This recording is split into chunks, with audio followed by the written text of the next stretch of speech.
A striking blonde is chilling on a sunny beach, totally unaware that some creepy people are snapping pictures of her.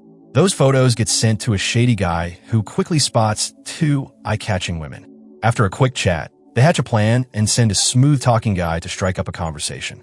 The women let their guard down, and boom, they're snatched. The girls end up locked in a cage with others, and the terror is just beginning. Just hours before, Carla and her best friend Tammin had arrived at a seaside villa for a fun getaway. They had no clue the area was crawling with human traffickers hunting for beautiful women. The gang treats them like premium merchandise to make big bucks. The victims are stuffed into containers and shipped off. With a strict 3-day deadline, the boss tells his crew to leave no evidence. Meanwhile, the girls are still enjoying the sun. Carla and Tammin catch the attention of the traffickers. Photos get sent to the boss, who gets excited and orders a trap. Leonard, the guy they send, tries to charm them, but the girls are cautious. Not giving up, he follows them, finds their villa, and reports back. That night, Carla is on the phone with her mom, talking about her day. Her mom urges her to be careful. Right after hanging up, someone knocks. Carla opens the door and gets drugged instantly. Tammin, listening to music, notices Carla's gone, goes to check, and gets knocked out too. The traffickers speed off with them in the trunk. Leonard hesitates, asking what happened to the girls. The crew shrugs. Money's the only thing that matters. Carla and Tammin are brought before the boss, who checks them out before throwing them in a basement with other captives. Terrified, the girls barely speak. Carla learns Tammin has been taken elsewhere for the boss's inspection. Slowly, it dawns on her they're going to be sex slaves. Other girls already know the grim truth. More victims are brought in, Leonard gets a cash stack, and they're told more is coming later. On the way back, the traffickers run into police. One thug has a knife, Leonard hides, and before anything can be sorted, an officer is stabbed and another killed. The gang grabs a gun, and Leonard, sneaky, takes a few phones. The guards warn the girls that the desert is harsh and cold, so escape is nearly impossible. The boss gets a call from a buyer. They're missing a girl, but the deal continues. Parents of the missing girls panic. Tammin's mom and Carla's mom connect, realizing their daughters vanished at a tourist spot. Police plan to start a search. In the basement, Carla rallies the other girls. They need info to survive. One girl shares her story. She was on the beach, a handsome guy chatted her up, made dinner plans, and later drugged her in a desert house. Another girl found a man's wallet, returned it, and bonded with Leonard, the same guy who approached them all.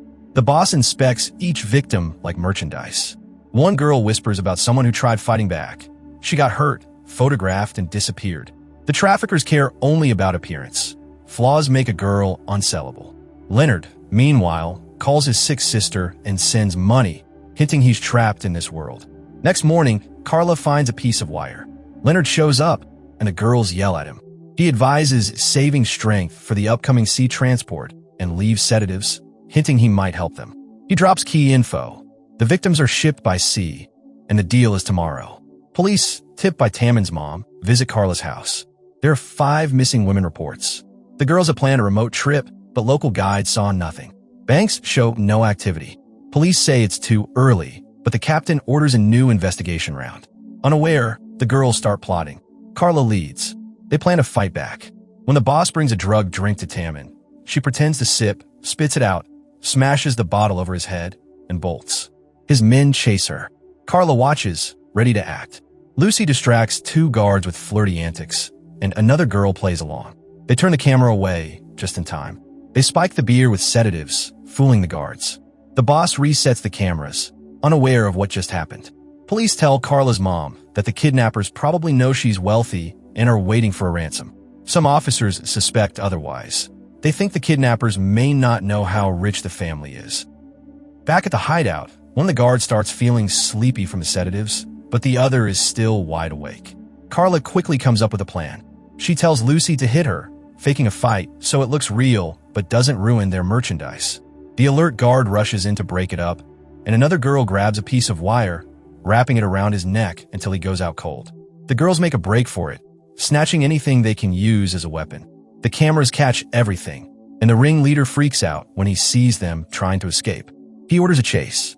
A few of the girls manage to get out first, but one panics, trips, and falls on a metal rod. She dies instantly.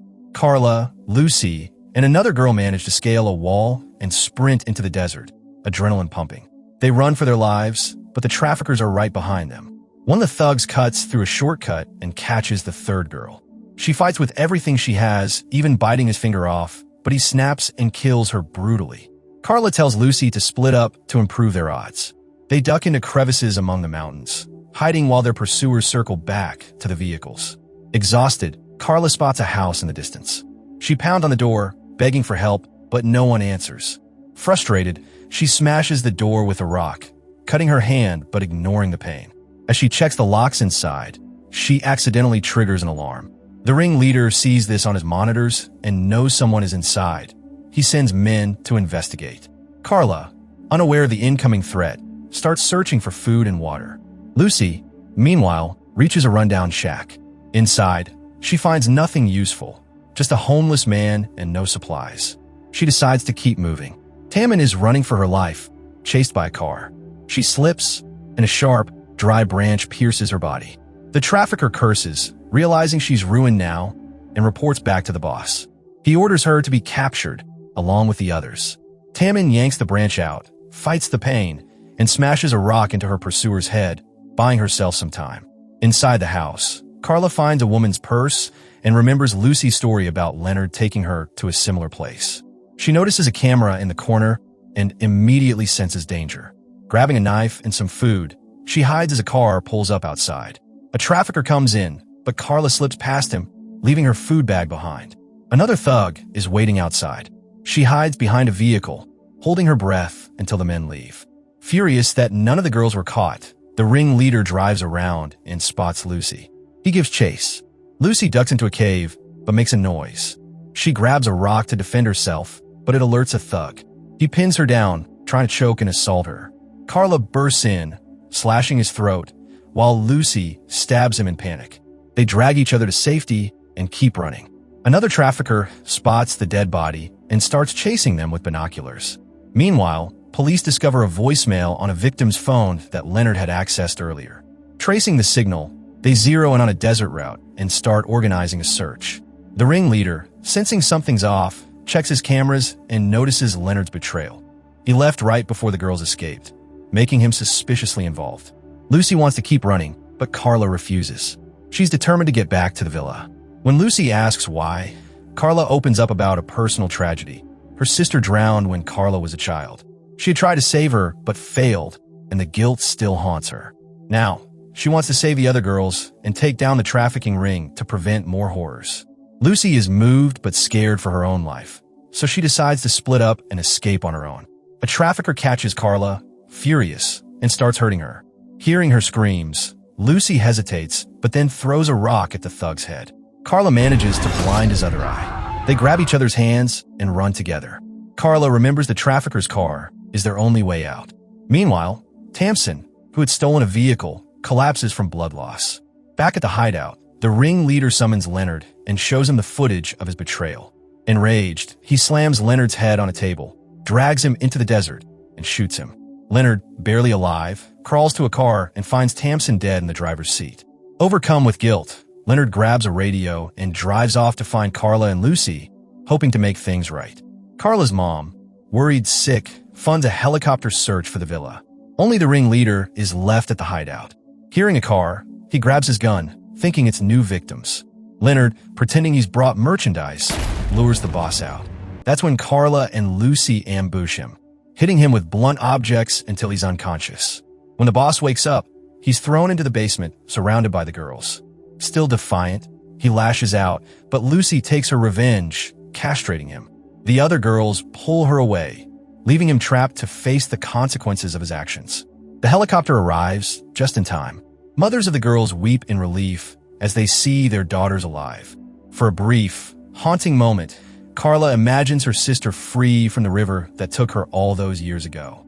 The nightmare is over, the traffickers defeated, and the girls finally taste freedom. This was the full story of Escape 2023, a tale of courage, cunning, and survival. And that's it for today's video. If you enjoyed it, don't forget to hit that like button, subscribe for more content, and ring the bell so you never miss an update. Drop your thoughts in the comments below. I'd love to hear from you. Thanks for watching, and I'll see you in the next one.